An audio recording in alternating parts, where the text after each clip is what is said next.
Hey guys, how you doing? Brian Holder here, Brian Holder Graphic Design. I got another WYSIWYG Web Builder 8 tutorial for you. This is going to be a good one. Today, I'm going to show you how to use Google Web Fonts in your design.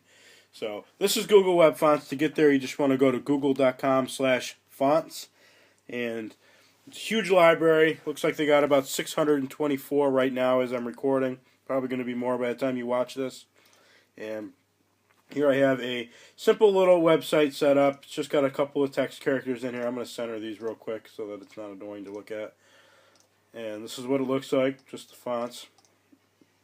And I'm going to show you how to style these real quick. We'll go through the Style Manager. If you haven't seen my Style Manager episode, go ahead and take a look at that. It's not the greatest, but it'll suffice. So we'll just use this as standard font.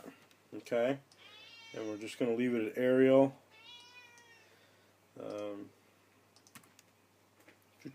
Arial font size. We'll just make it big enough so it looks good on the screen here. So we'll say 36.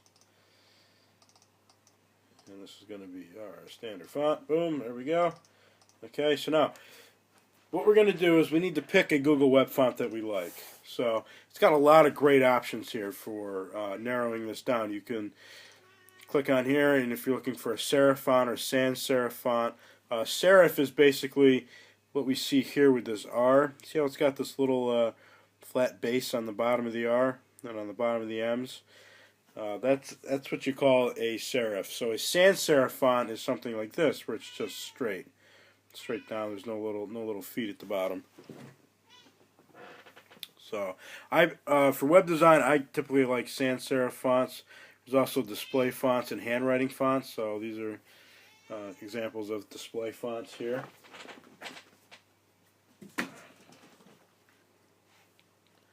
So we'll use a display font because they look pretty cool. So now what we can do is sort by slant.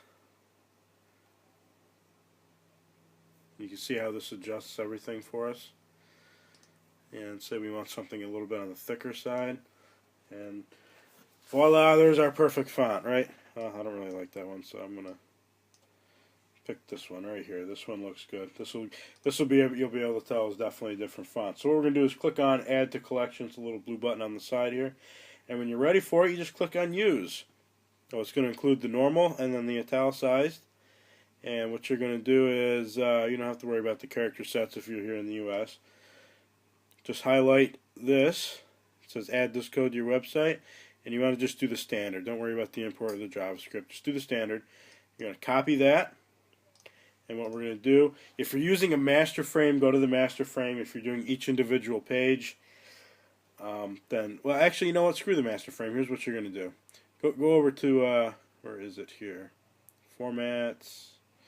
I just right click on the page. I just do, no, it's not there either. I think it's on edit. The heck am I looking for this at? Okay, page.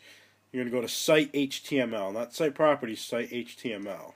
Okay, between the head tags. So this is everything between your head and your closing head tag. It doesn't appear in the page at all. You're going to paste that little bit of code in there, and you're going to hit OK. Okay, that's it for now. Now what you're going to do, come down. You're going to grab this right here. It says Integrate Fonts into your CSS. You're going to highlight this, and you're going to copy this. And now what we're going to do is go back over to our Style Manager and create a new style. So we're going to go Add, and we'll just call this Google Font. And let's come down. We're going to pick out font size. I forget what I chose over there. I think it was 36. And we have a thing here for custom styles. This is where you're going to want to paste in that thing we just grabbed. That little bit of code. It says font family. You want to paste that into where it says custom styles. And you're going to hit OK. And you're done. Now what we're going to do is grab this and highlight it. We'll style it using our Google font style we just created. And it's going to look the same. It's going to use the standard Arial here because the WYSIWYG program can't display that font. However, once you see when we hit preview, there it is. This is the Google font. And if you check out my website at bjholder.com, you'll notice that I use it's actually Ubuntu. It's a fairly popular font, but I use that for a lot of my titles.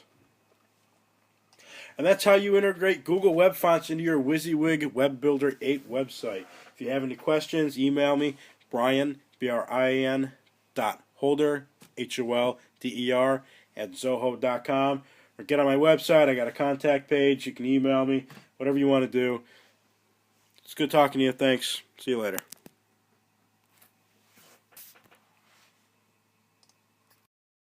Hey, listen, thanks for tuning in. I really appreciate it. You can check me out online, bjholder.com.